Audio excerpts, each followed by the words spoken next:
I couldn't imagine this scenario, but I heard this said on this podcast. When I left the NICU, I knew my daughter was going to need two things. She was going to need advocacy and representation. So when I couldn't find a character in Target that looked like her, I heard God whisper, "You're going to create it." And 2 weeks after a cold email, I landed my brand new brand in 400 Target stores. Do you know those moments in life where everything should break you, but somehow when you look back, they ended up building you instead?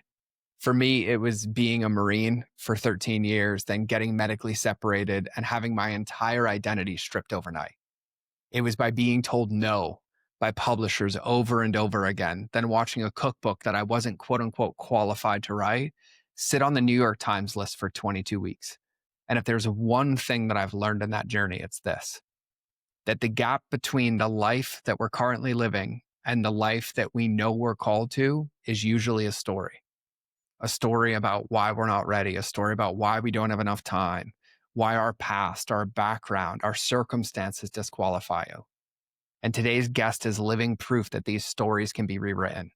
And so if it's your first time here, welcome to the Mind of George show. This is where we cut through the noise and we get real about what it takes to build something meaningful. No tactics, no hacks occasionally, but just honest conversations about aligning who you are with what you do. And today I'm sitting down with someone whose entire life is a masterclass in audacity, in community, in surrender. And Marty McDonald is the founder of Boss Women Media and the creator of the Olivia brand. It is a lifestyle brand that started as a whisper from God in the NICU and ended up on shelves in over 400 Target stores in more than 130,000 households. But that's not even the wildest part of her story. Well, she was pregnant during COVID. Marty's daughter, Elle, was diagnosed with a life-threatening condition. She had organs in the wrong place, lungs not fully developed, and spent 35 days in the NICU, and she had no control over the outcome. And she could have chosen the why me. And instead, every day she spoke life over her daughter, over her promises, over herself, and reminded me of Jeremiah 29:11. You are not alone. God has a purpose and a plan for you. And out of that valley, two important things were born for her: advocacy and representation. And so when she walked into Target months later and couldn't find a character that looked like her daughter, she didn't complain. She felt the whisper again and said, "You're going to create it." She built an entire brand from scratch. She launched a billboard marketing campaign in Dallas. She crafted an entire influencer rollout, and then she sent one cold email to Target that said, "You've got gaps on your floor and moms are shopping with intentionality." And 2 weeks later, they said yes. And then came a $1.3 million purchase order. And there's Marty, 8 months pregnant with twins, counting 60,000 pieces of product in a hot Texas warehouse, learning in real time what grit, faith, and audacity actually feel like in your body. And in this conversation, we get into it. We get in how to hold on to your soul while you pitch, build, and scale, why community is the new currency and what it really means to build one where people belong, not just follow, how to catch the stories you're telling yourself, like "I can't afford it," or "because I'm a Black woman, they won't," and flip them into fuel. What surrender actually looks like when the emails dry up, the deals slow down, and God is asking you to be present instead of productive. And why Marty believes that audacity belongs to all of us. It doesn't have a gender, it doesn't have a zip code or a net worth requirement. So if you are a founder, an entrepreneur, a leader, a parent, or just a human who knows there's more in you, this episode should be your permission slip and your push. We're going to talk about praying for God to move mountains and waking up with a shovel, talk about slowing down as the path to speeding up. And we talk a lot about consistency, the kind that outperforms talent and intensity every single time. So I invite you to take a breath, open your heart, open your ears, open your eyes, however you're watching this, and get ready to get convicted in the best way. Because this is my conversation with somebody who I love dearly now, the audacious, faith-filled force that is Marty McDonald. And remember, relationships are always going to beat algorithms. So let this episode be one of those relationships. And so now, without further ado, let's get into the show. All right, everybody, welcome back to another episode of the Mind of George show. So let me frame a question for you. What if the difference between staying stuck in life or landing life-changing opportunities wasn't about more hustle, but actually how you tell your story and ensuring you protect the number one most important ingredient, which today's guest is probably going to double down with me and say it's your soul. Because today's guest I am stoked to have is Marty McDonald, the founder of Boss Women Media and this incredible Elle Olivia brand, but truthfully, a superhero in her own right, as she's got two-year-old twins and a 4-year-old while building businesses and launched a product from nothing into Target. She's a pitch expert, a strategist, and her mission, besides Elle Olivia, which I'm sure we're going to talk about because I love the mission, I love the brand, is to help women and ambitious professionals build communities, bet on themselves, and create extraordinary futures for themselves. And so we might talk about the ingredients in a pitch. Well, I'm sure we're going to talk about the truth about entrepreneurship that most people avoid. And my intention is to pull out the mindset shifts required to turn that fear into fuel. And so it doesn't matter where you are listening to this. You might be navigating a career transition. You might be in the process of building your first business, scaling the one that you're in, or what I love is she's an embodied example, ready to stop playing small and pick up the phone that God's calling and play the big game that you were called to do. So I'm really excited. I am honored to have her. So Marty, welcome to the show. Thank you so much for having me. First of all, I appreciate how you just eloquently place me out here when in actuality it is a hot fool all around me.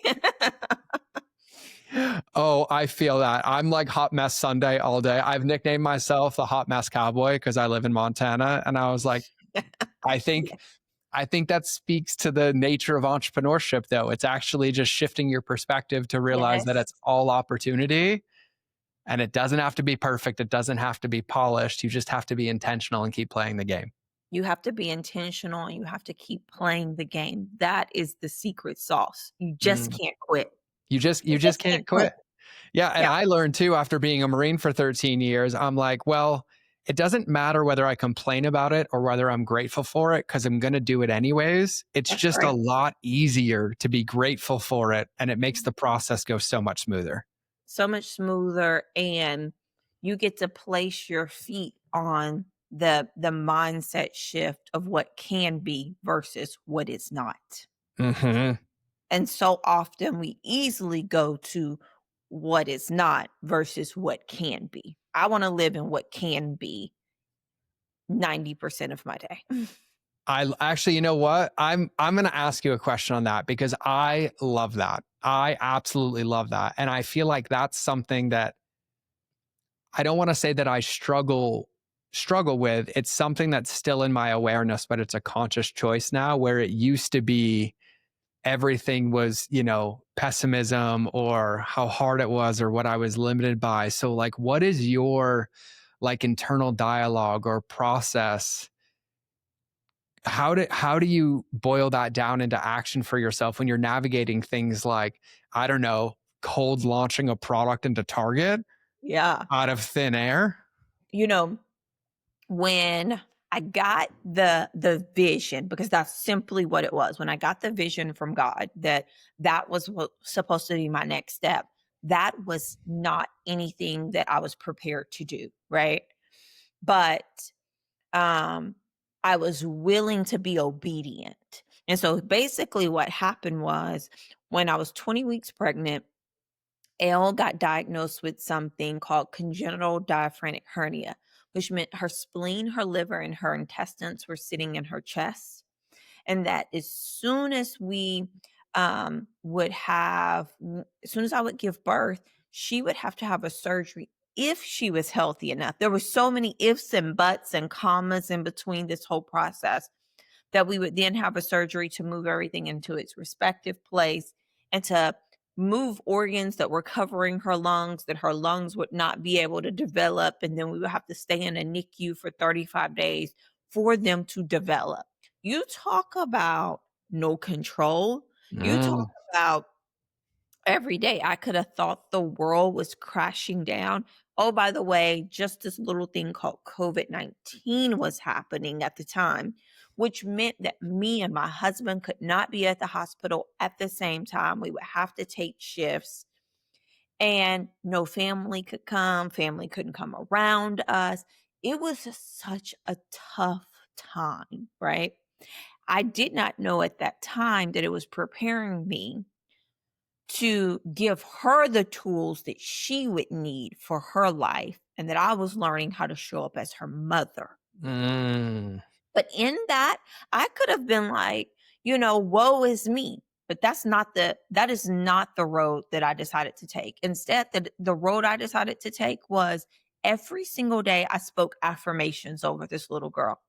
Those affirmations look like you are not alone. God has a purpose and a plan for you. Jeremiah 29:11 is Mm. true to your life, right?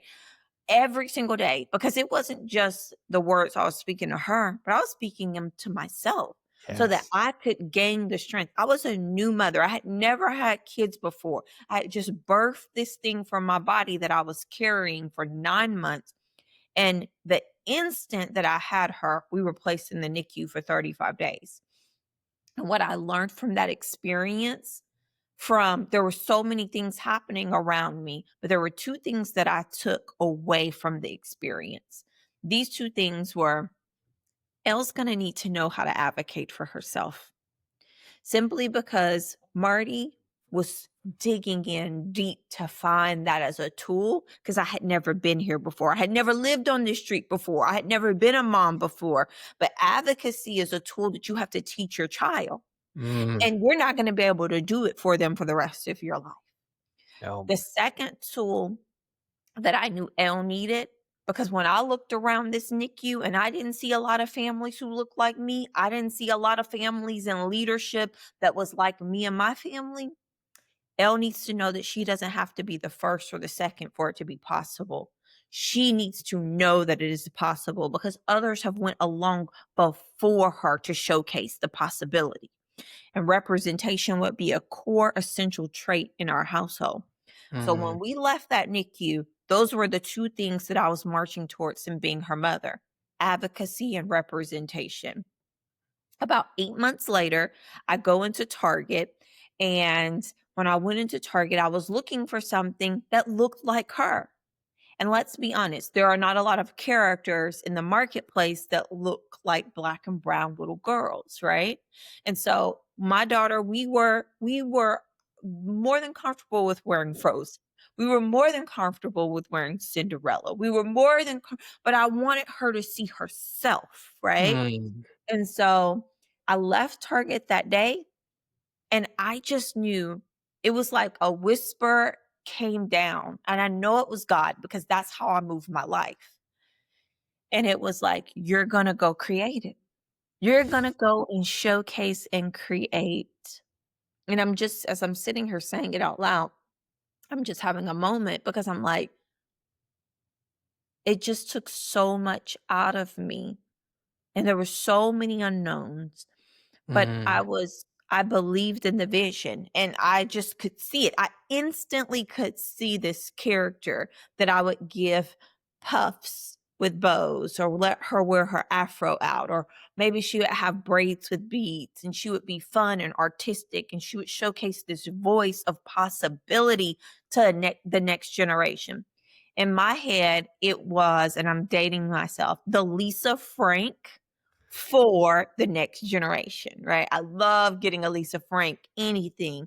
It would be that fun, magical experience in a character that could come to life for little girls. No color attached to it, right?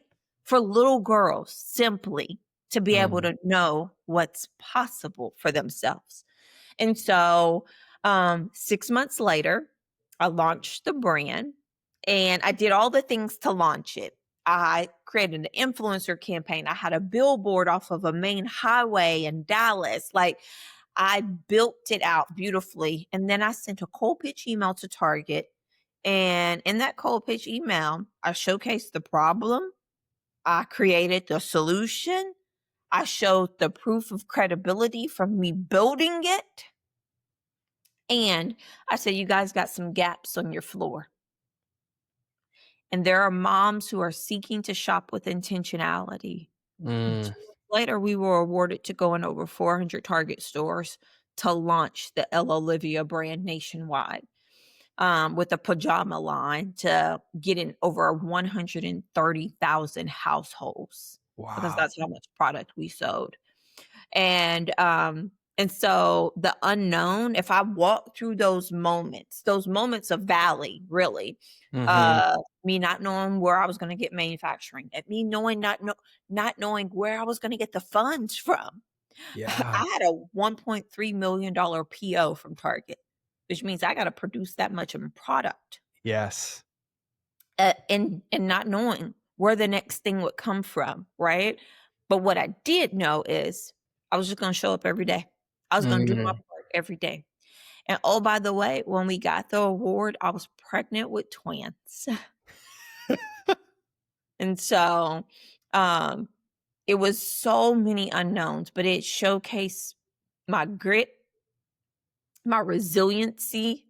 I you can't tell me I can't do anything that I don't put my mind to now, because now I've experienced it. And for so many of us, we sometimes don't know it's possible, and we have to exercise the muscle of trying every single day until the possibility occurs. And in my new book that's coming out this fall, Audacious, I tell all of these stories Mm. in it. And most importantly, I showcase to folks that it's possible, because this little girl who came from Murfreesboro, Tennessee, a small town, who didn't have an example, who didn't come from a trust, who didn't have a fallback plan, you better believe it's all possible. I'm excited about this book, actually. I love the way that you concluded that, like, most of us don't show up enough to try to find the evidence, right? Like, I joke with people too, like, faith isn't seeing where I'm going to step and knowing it's there. Faith is stepping in the dark and trusting there will be something to stand on. Yes, that's But it so requires us showing up. Like, one of my jokes, like, I talk about this on the podcast, but I have sticky notes on my wall of like takeaways. And one of the things that I who must have been a friend or a mentor years ago said to me that landed, he said, "You forget that when you pray to God to move mountains, you wake up with a shovel." mm, And I had to write it down, and I say it all the time now because I love that you talk. We even at the beginning of the show, it's like you have to keep trying, you have to keep going. And I think what I heard underneath it as well, just to highlight, is that there was a big vision there for you that you were more interested in and invested in bringing to life or giving a chance to live than you were believing the situation at hand. Because like you didn't like jump over a hurdle, girl. Like you tackled all the hardest obstacles and literally probably launched a product the hardest way ever, which is physical product sizing, which is an yes, entirely different nightmare. Because I've consulted a lot of physical products and clothing brands. Launching it, figuring it out, cold pitching it, getting in, and then having a PO to fill. And you're like, yep, bite by bite by bite by bite, and just staying committed. I'm so inspired by your story already. And I'm like, all right, like kind of pull up the bootstraps again and like get going here. yeah, yeah. I'm, And I mean, we live in a world that's ever changing, and so now there are things that that have happened in Target that has really had us pivot, right, yeah.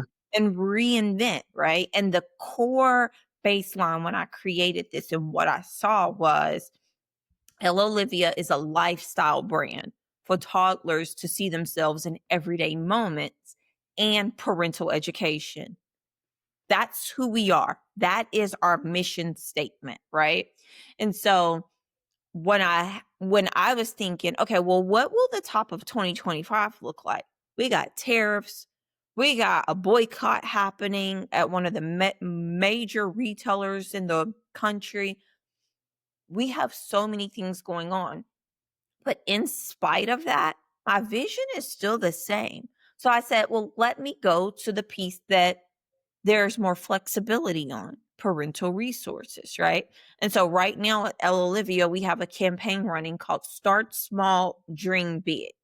And Mm. basically, we're going to award 100 single moms and their daughters with 529B college saving plans. And we're going to contribute $2,000 to each of those plans and teach these moms about financial literacy. And we're going to teach them about creating generational wealth for their children and not having to rely on the Department of Education if it's defunded, and really taking control over their child's life today.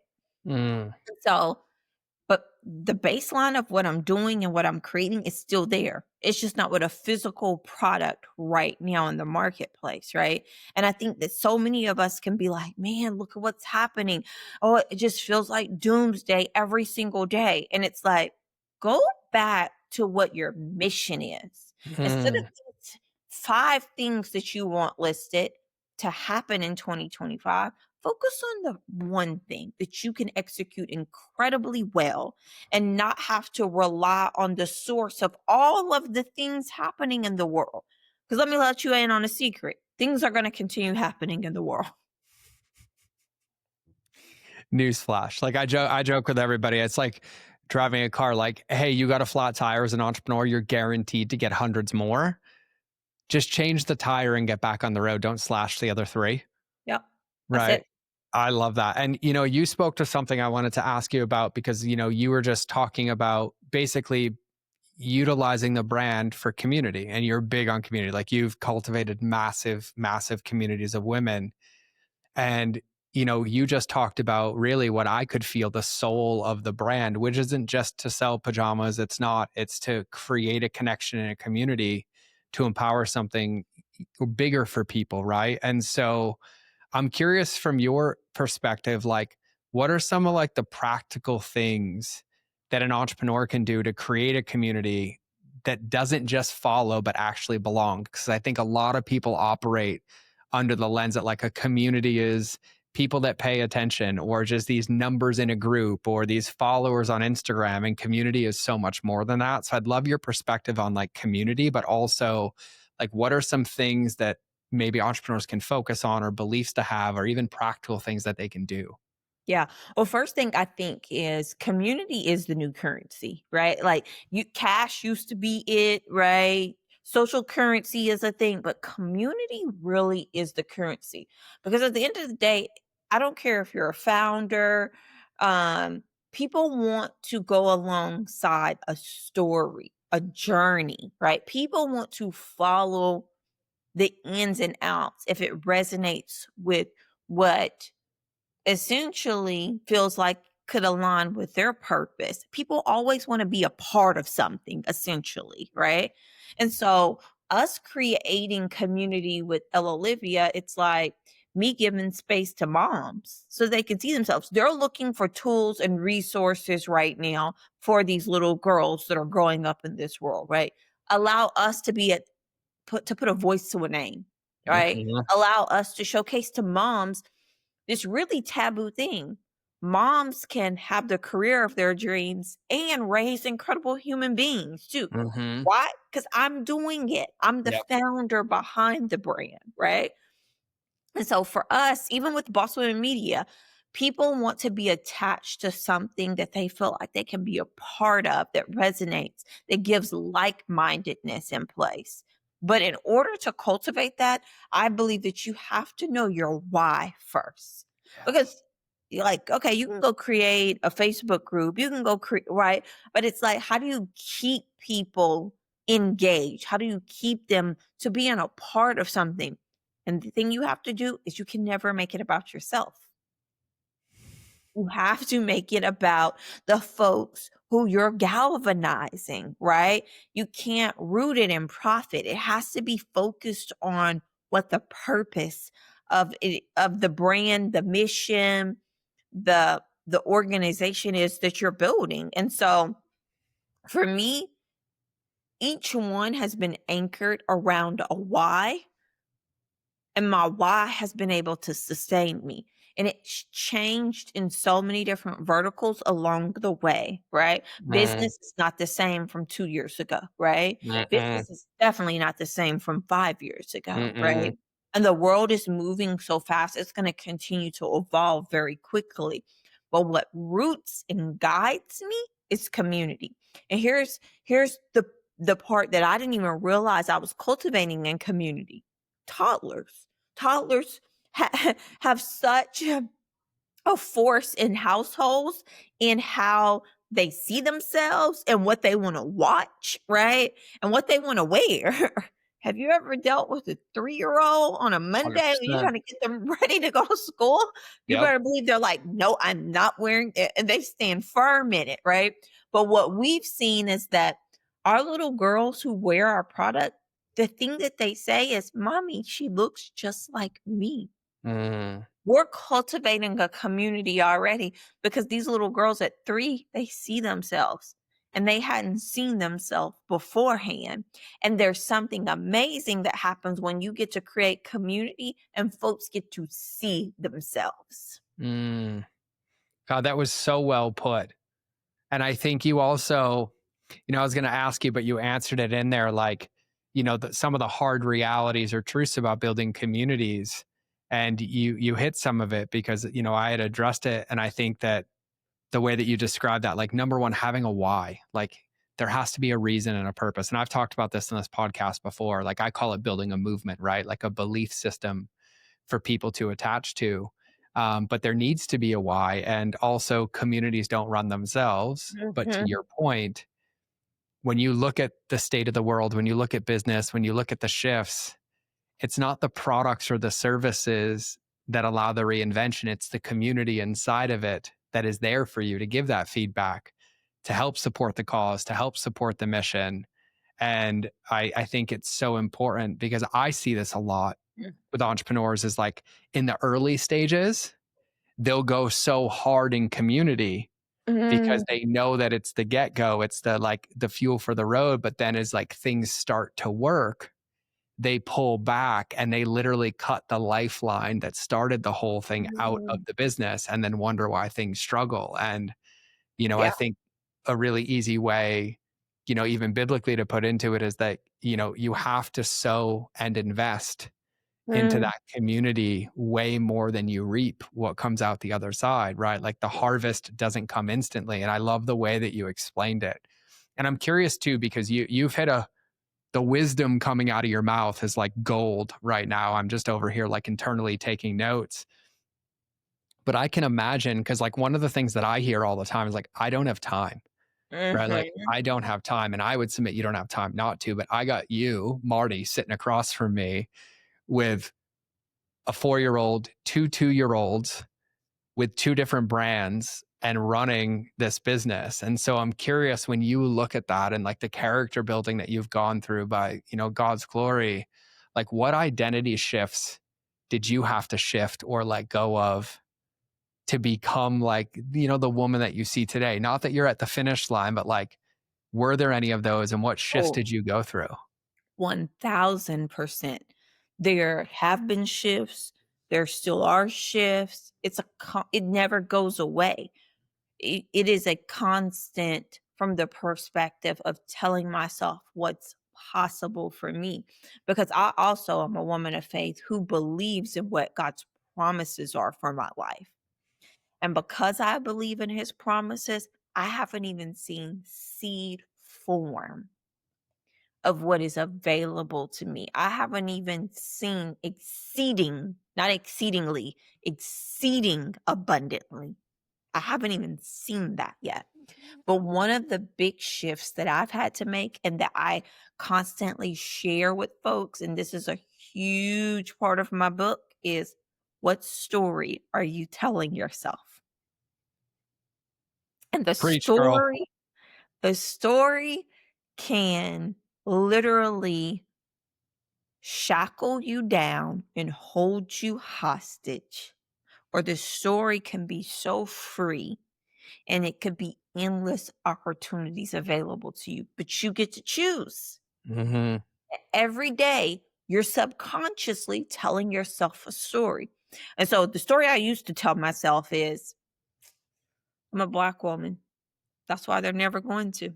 This Mm. country is rooted off of you being one or the other, man, woman, Black, white, rich, poor, right? And we all fall in one of them buckets. But it's, do you let it hold you captive Mm, on what you choose to believe from it? And so instead, the shift wasn't the words, it was the mindset that went with it.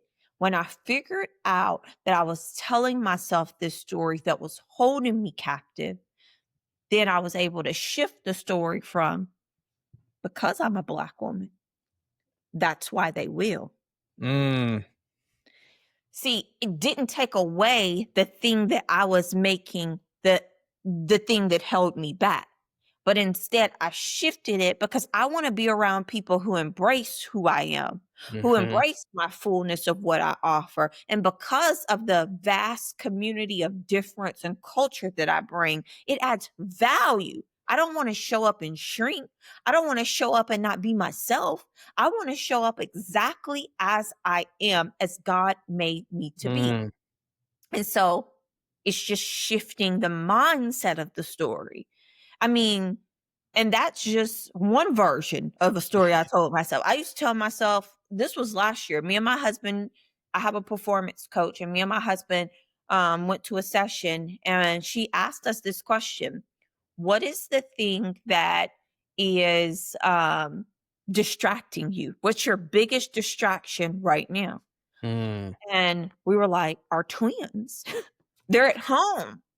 We had like a nanny come part time a couple of days a week, but they were our distraction. We couldn't fully immerse ourselves in our work. And she said, how much will it cost to get rid of the distraction? Not get rid of the twins, yeah, but yeah. solve the distraction. Mhm, And the first thing we said was, we can't afford it. We already have a 4-year-old that goes to school. Do you know how much school costs? We can't afford it. mhm, So then she made us write out the number. And after we wrote out the number, she said, so that means that you can't go produce an extra $3,000 a month. We're like, well, put it that way. If they were in school, and I would be able to free myself up this way, and then I could have and create X amount of time that way. And then I could, and it's a story. mhm, You don't even try, but you're telling yourself a story before you even try. And mhm, after she identified the distraction, after we stated the story, right? Then we made a shift. And mhm, literally in 2 weeks, the twins were in school, enrolled in school, and they've mhm, been enrolled ever since. And you know what? We have made the payments every single month. mhm, We identified it. I think for so many of us, we are not identifying the thing, the story, the distraction. So we're letting it hold us captive, and we're never facing it head on.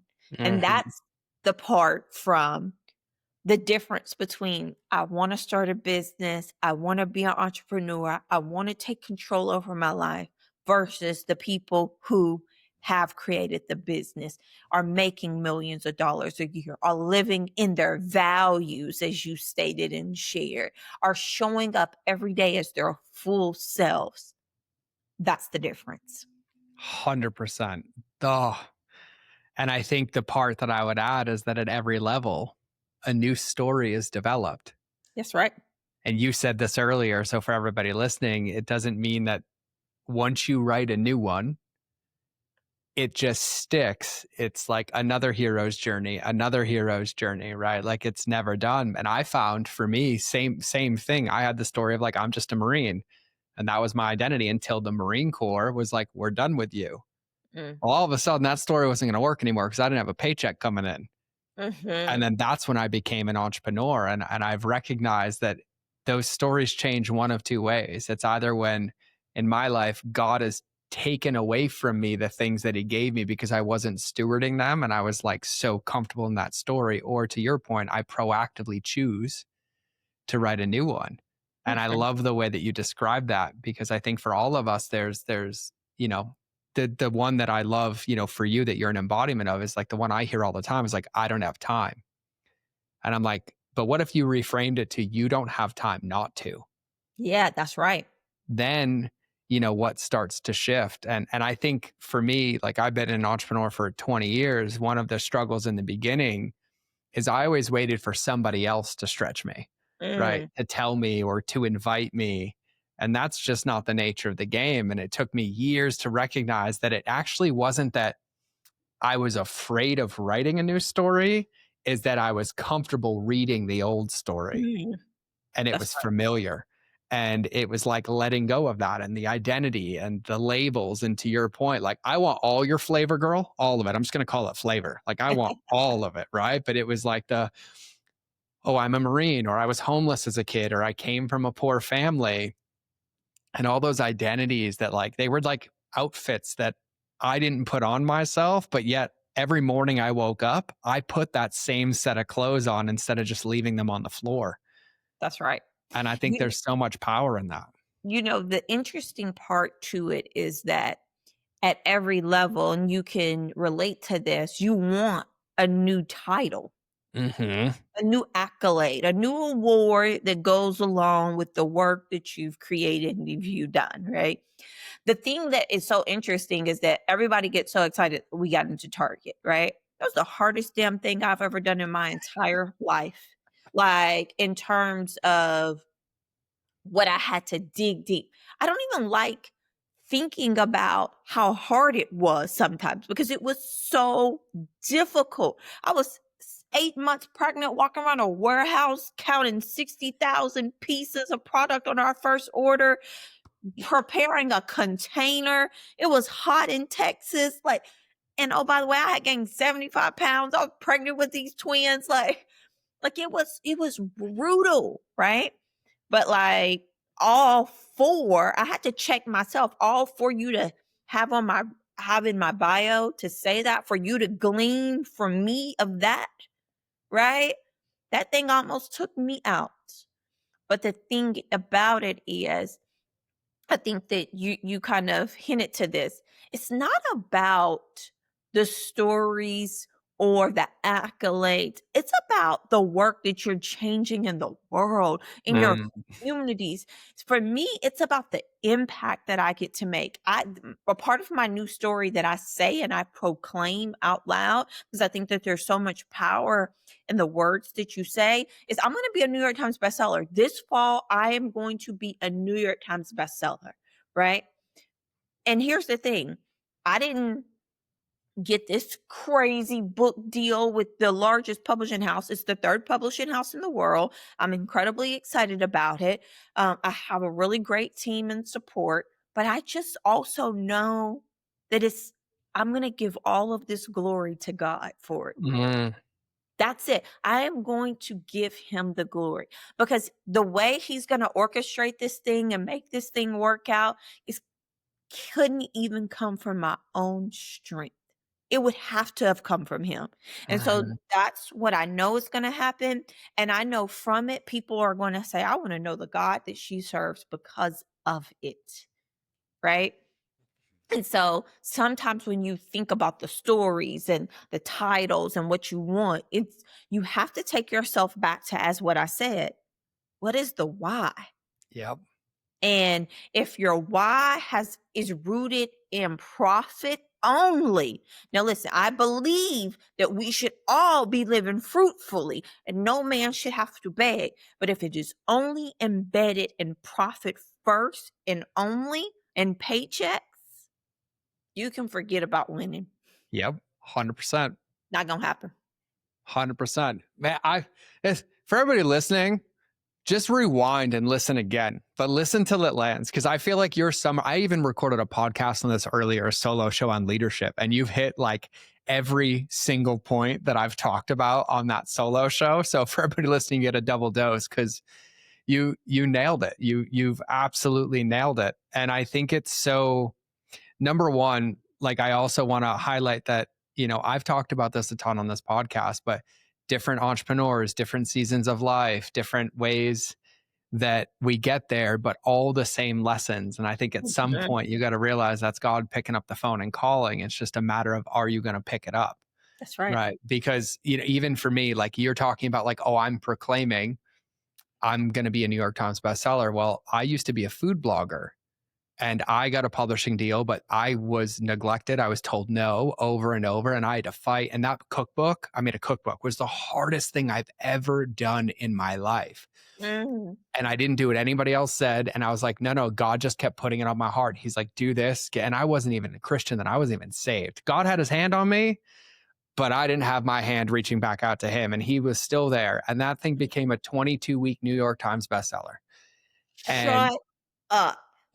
and I look at that and I was like, none of that was me. And I didn't even give glory to God in that season. I was like, look what I did. And then it was all removed until I learned the lessons. And like, there's so much power to it. But I literally wrote out a contract to myself 12 months in the future. And I read it every morning, like declarations. And I was like, I'm going to be, and here's the craziest part. I've actually never talked about this on the podcast. I'm curious your thoughts on this, actually.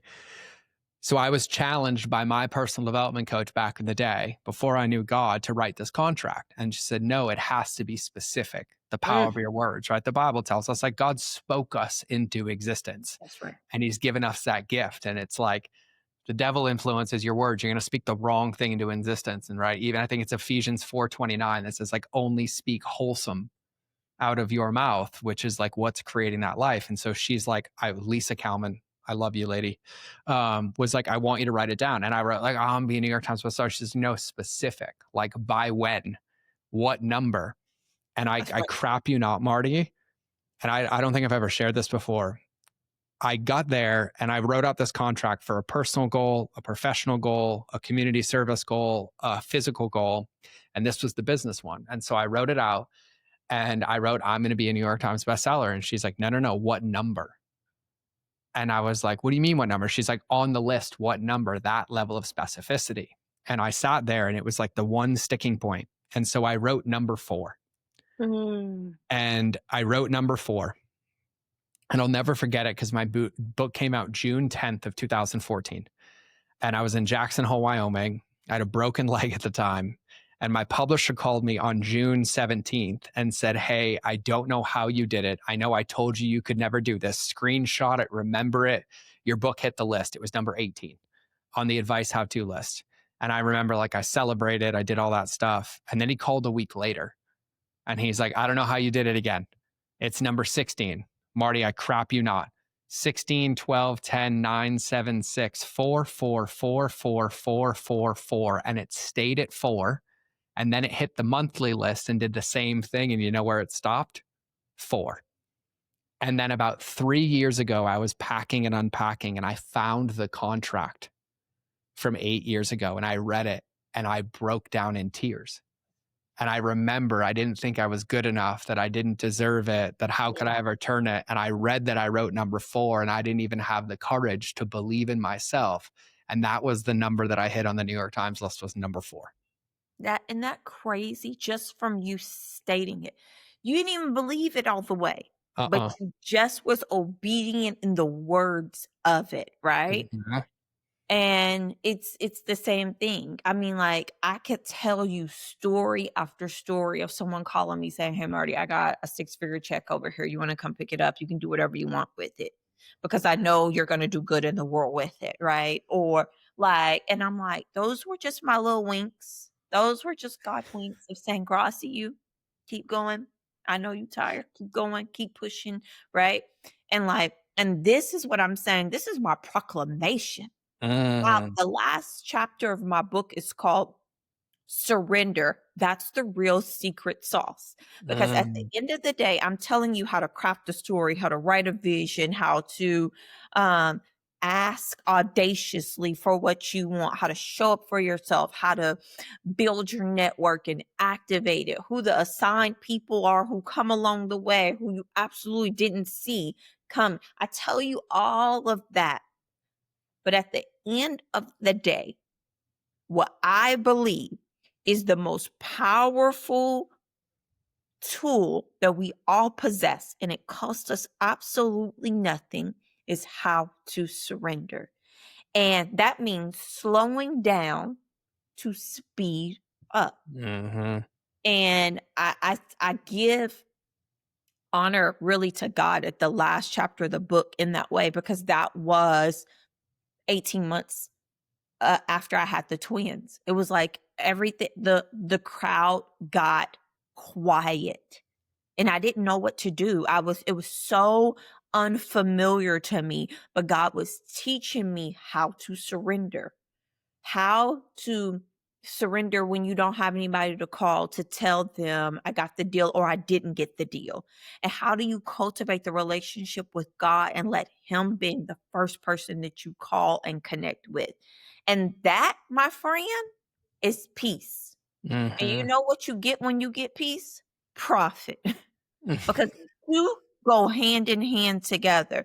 And so it's just a chapter on obeying your deep convictions inside of knowing that in order to accelerate, you must slow down.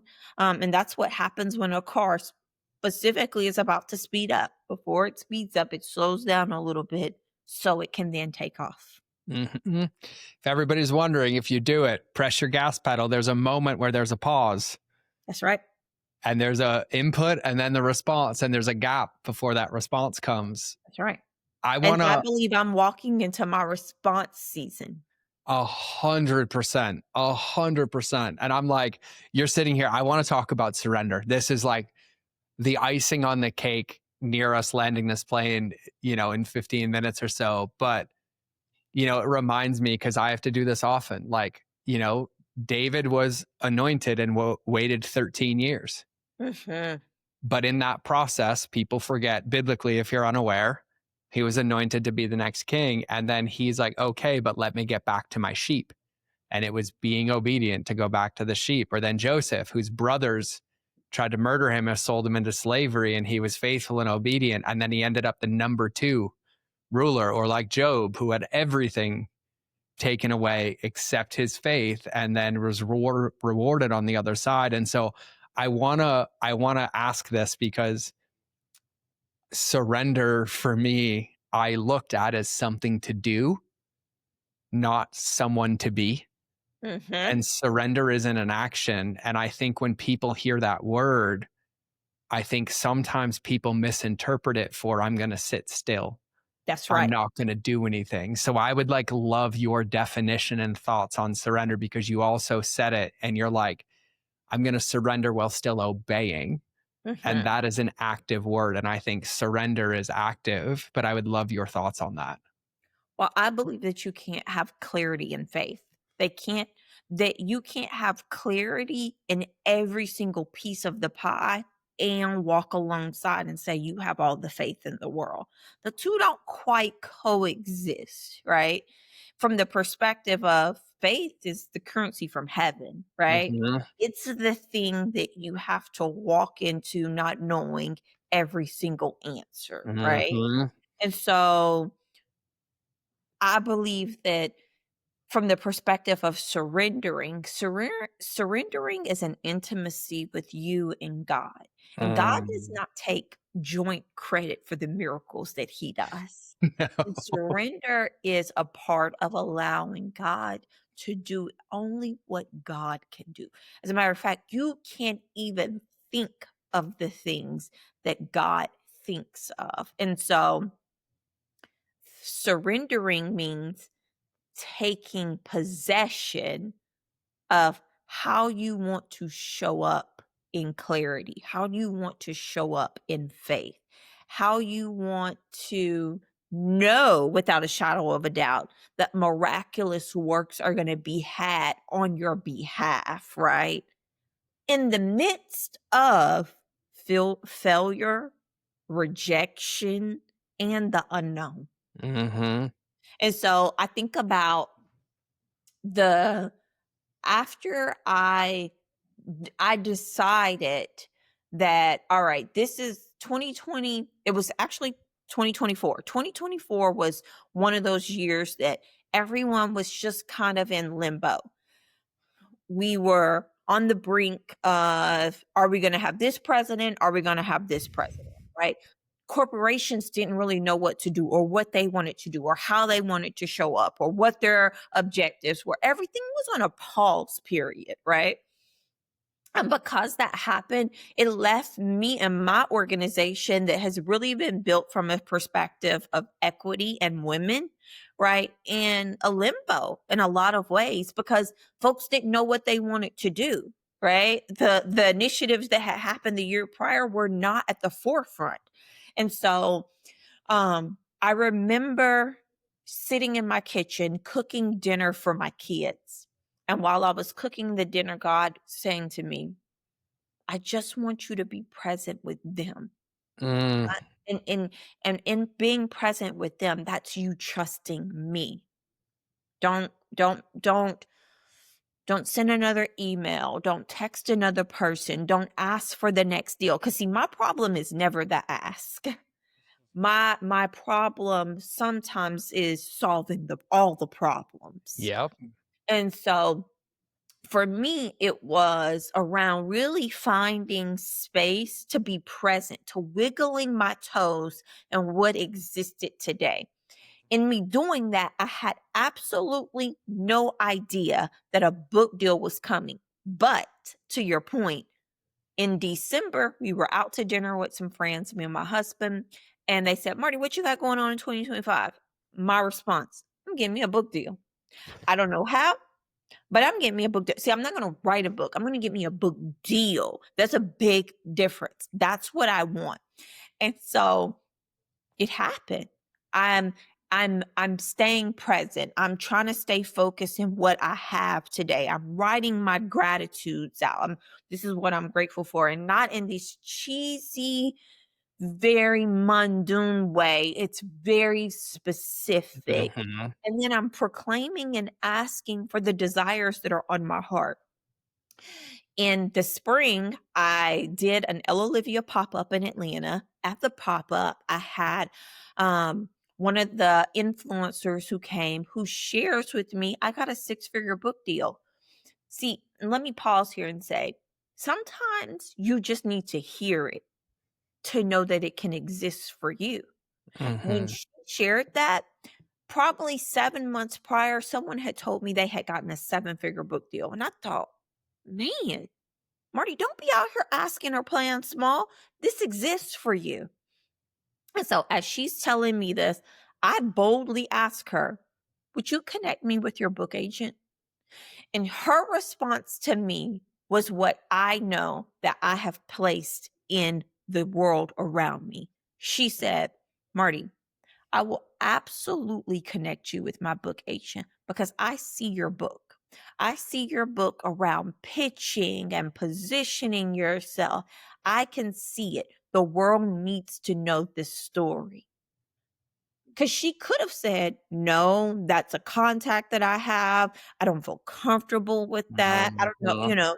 I'll see if she's interested first, whatever that could look like, right? But she saw it even in some ways exactly before I did because I had already placed the seeds on fertile ground. I had been doing the work for so many years prior. And so when she connected me with the book agent tells me, Marty, I haven't taken on a client in years, but if you'll have me, I would love to be your book agent right now. Like, no strings attached. I will be like, it was very much so we were inclined to one another. And then when I did the interviews with publishing companies and everything, the publishing company, Hachette Publishing, was one of those companies that I resonated with the people. And there was a story that tangled us together. And I was like, this is God. I know He's all in this. And they're going to be excited with me. They're going to do the work alongside me. And that was all from a space of surrendering because that thing happened quick. That was April when I did that event. I got the book agent in June. I got the book deal in September. It was, and none of it was from my will at Mhm. all, but it was all from a space of understanding that a year that felt like rejection was really positioning me into purpose for my next Mm. platform, for my next project, for my next purpose, right? And so that's what I have to say about surrender. I think we all must go through it. Hmm. And I think to something you said for everybody listening, because I have two more questions for you. One's really easy, and one we're going to wrap the show with. But before I do that, the part that I think landed is you're like, I just needed to hear it. And I joke, my favorite pastor, not like idolatry wise, but is Philip Anthony Mitchell in Atlanta, 2819. And he was talking about, you're so obedient behind closed doors and you pray and you ask for things, but you never put yourself in the position to get those prayers answered because you forget that God answers your prayers with people on 2 feet. Yeah.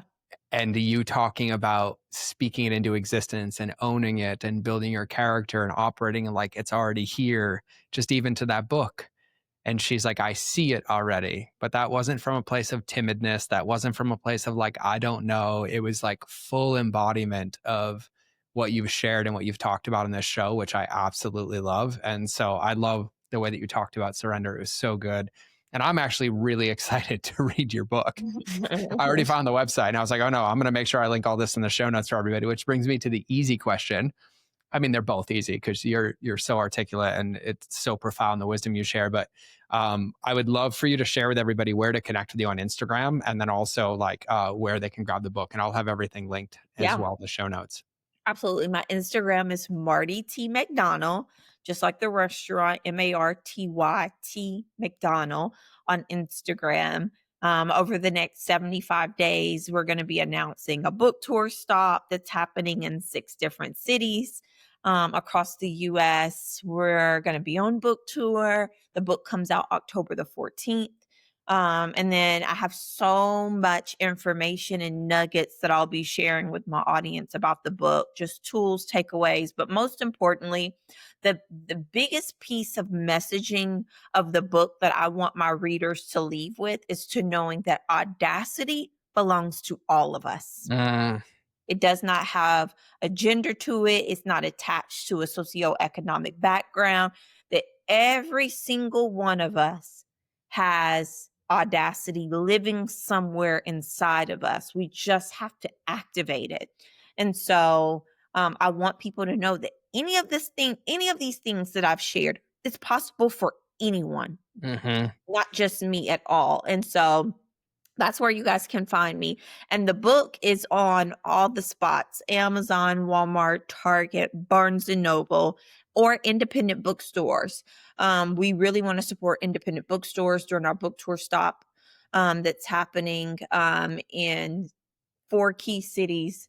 And so you guys can find everything about the book on bosswomen.org/audacious to sign up for any information, but you can grab the book off of Amazon. That'll be your easiest spot to grab it. Amazon or Barnes and Noble. Amazing. And you know what's so funny is you just reminded me of the loop I didn't close a minute ago.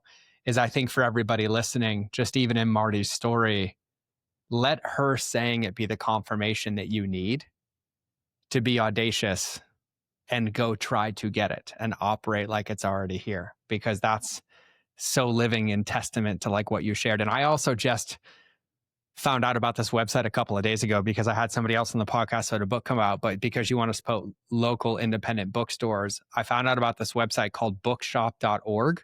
Mm-hmm.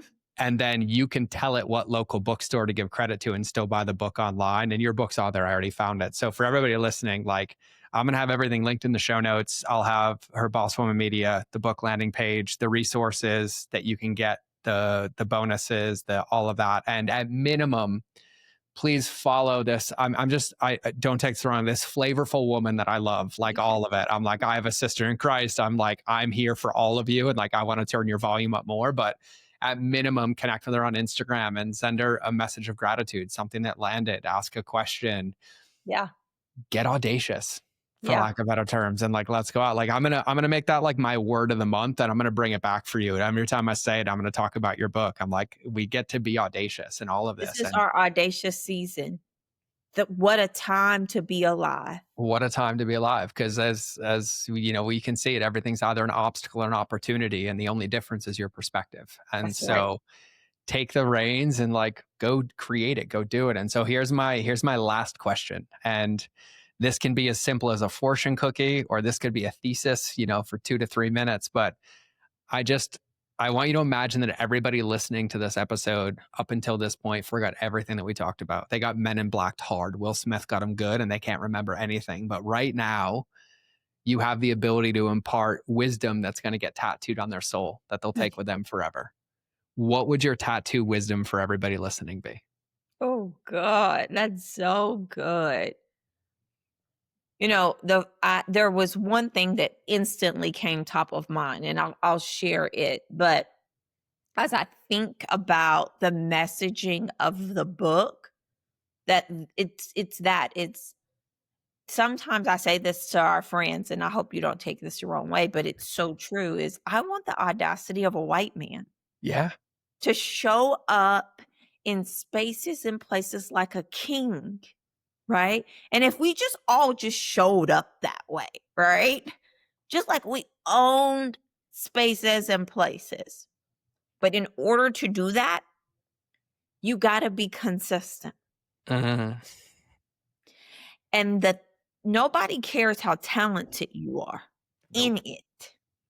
But what they do care about is how consistent you are. And that's how you show up for yourself. That's how you show up through audacity, is through consistency. Consistency will trump talent any day of the week. And Girl, oh, yes, go. Yes. So I just believe that that's the thing. I wish that we all knew that, right? Over time, I just believe in like the inertia of it and the energy of it and the momentum of it, right? Of once you start a thing and you continue to move a thing, you're going to get traction behind it. It's the folks that gave up that never got to see the labors of the fruit of the seeds that they sowed along the way. But to my friends out there listening, if you just stay consistent, any of this is possible for you. And I'm wishing that we lived in a world that knew all of it was possible for them. I love that. That is the best way to land this plane. That is the best way. Marty, it has been a gift. I appreciate. My soul feels full. That's the best thing I can tell you right now. Like, I just feel full. This has been like an honor, a gift for you coming on, for you sharing. I'm excited about your book. And so thank you just from the bottom of my heart for sharing with my audience, for being here and for giving me the gift of your presence. Yes, thank you so much. I appreciate you giving me space to share my story today. Oh, you got a seat anytime you want a round two. Like, you got a seat on the podcast table. Like, you are in the top 9 dial up. I will connect after. And, for everybody listening, let this be the nudge, the confirmation, the information, maybe the permission slip, for lack of better terms. Whatever it is, whether it's understanding that people overvalue intensity and undervalue consistency, and that's the way that you apply audacity. Maybe it's speaking affirmations and beliefs like they've already happened. Maybe it's rewriting your mind stories. Maybe it's going back to that community that you've neglected and not realizing they're the bloodline of your business. Or maybe it's getting really bold and figuring out as you go and walking in faith. Maybe it's practicing your presence muscle and allowing yourself to actually be present in the moments that you've worked so hard to do, which is creating the space for God to whisper more into you. Whatever that call is for you, let today be the day that you pick up the phone. Because I've learned when God calls, if you don't pick up, he calls somebody else. Yeah. But when you pick up and you're consistent with it and you're audacious enough to believe that it's already coming as long as you're obedient, he always shows up. And I think that's the invitation for all of us. So that's how we're going to wrap today's show. For everybody listening, make sure you connect with Marty. It's Marty T. McDonald on Instagram. I'll have everything linked in the show notes. Of course, if you're watching a clip of this, we have her linked. Follow her, share, spread the love, get the book.